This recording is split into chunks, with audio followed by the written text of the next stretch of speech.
On September 29th, 2007, something truly remarkable happened right here in Aggie Memorial Stadium, right here in Las Cruces, New Mexico.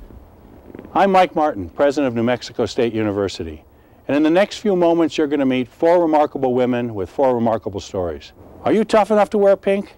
We were, and you can join us in this very important cause. I'll be back in just a moment to tell you how.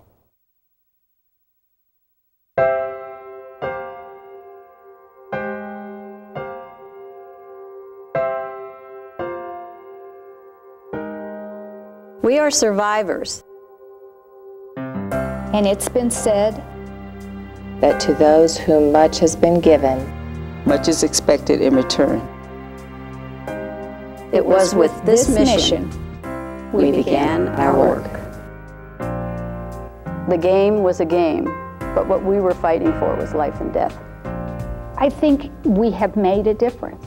And I'm not sure we just saved one life. I think we've affected numerous lives. 2 weeks ago, Mac and I were in the grocery store, and this lady came up to me. She said, "You're Miss Boston?" I said, "Yes." She grabbed my hand, and she said, "I just want to thank you for what you've done for the community."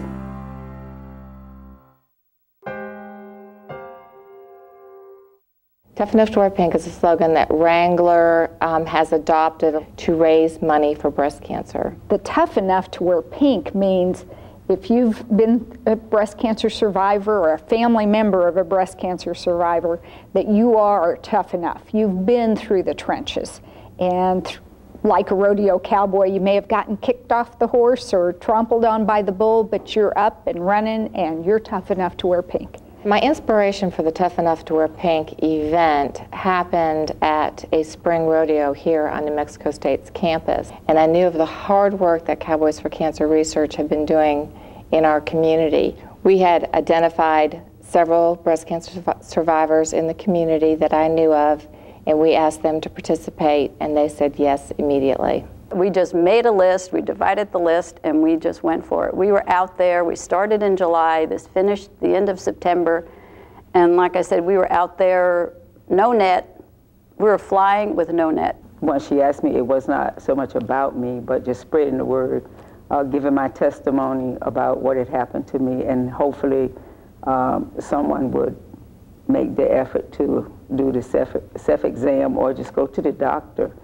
and get the regular mammogram. June, Pat and I got out in the community, and Pat and I have known people here for years, and we beat the bushes as best we could, but we've done that before for different events, and you always get a little pushback. Very, very few people push back on this one. They were on board 100% the whole way. We kept having to reestablish a goal as we, during our fundraising efforts, from 50,000 to 100,000 to 150,000, and what we ended up raising was over $250,000 in contributions. The football game was going to be designated as a breast cancer awareness initiative on September 29th.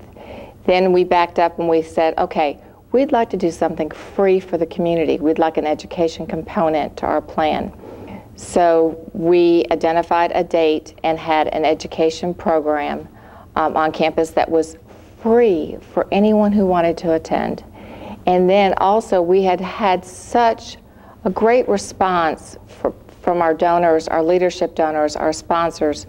We wanted to do something to honor these people. So we created a special little event just for them, the sponsorship gala, and we just had a gathering to honor all of our sponsors and our charter leadership donors. We had asked everyone to wear pink to the football game, and it was amazing how many people were there wearing pink. The players on the team were willing to wear pink socks.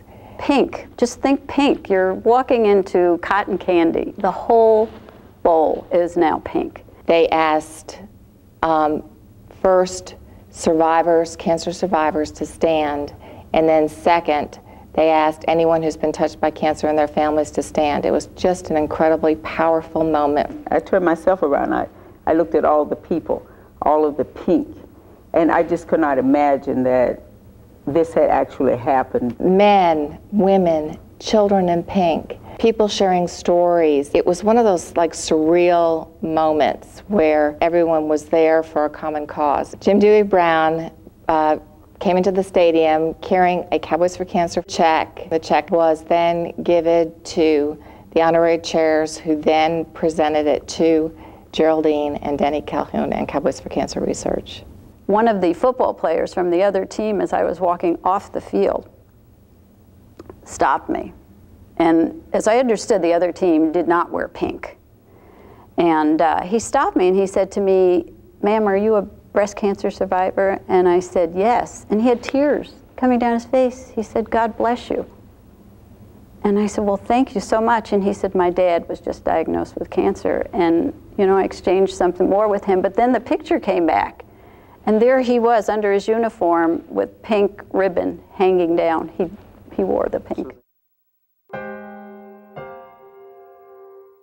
I want this gone, and I want it gone now. And so for me, it was a passionate campaign, probably more than anything I've ever worked on before. Well, I hope we would continue doing what we're doing and more. Can we catch lightning in a bottle twice? I don't know. We hope so. We're going to work very hard.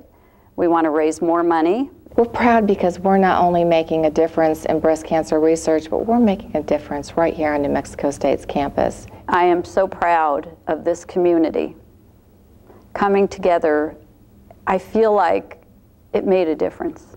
I really feel like Tough Enough to Wear Pink made a difference. When I went to the Cancer Center a couple of months ago to have my regular checkup, Dr. Walsh told me that they've had more people to come into the center, you know, than had ever been there before, you know, for checkups. So I hear this quite a bit when I'm going out. You know, I get the hugs and I get the love. The campaign hasn't ended, and I don't think it will. I think we're going to go forward, obviously, next year and do it bigger and better. But I think we have, I'll give you an example. I went in for my normal annual review with my gynecologist, and I said, "Do you think this has made a difference?" And she said, "You know, Laura, every year I write prescriptions for mammograms for women." She said, "This year they're filling them." Well, now you've heard four remarkable stories, and the very people who organized the 2007 event are getting ready to organize again for 2008. You can help us, and I'll tell you how. You can make a contribution, you can volunteer and join us, and you can make sure your loved ones get a mammogram. We're tough enough to wear pink. Are you?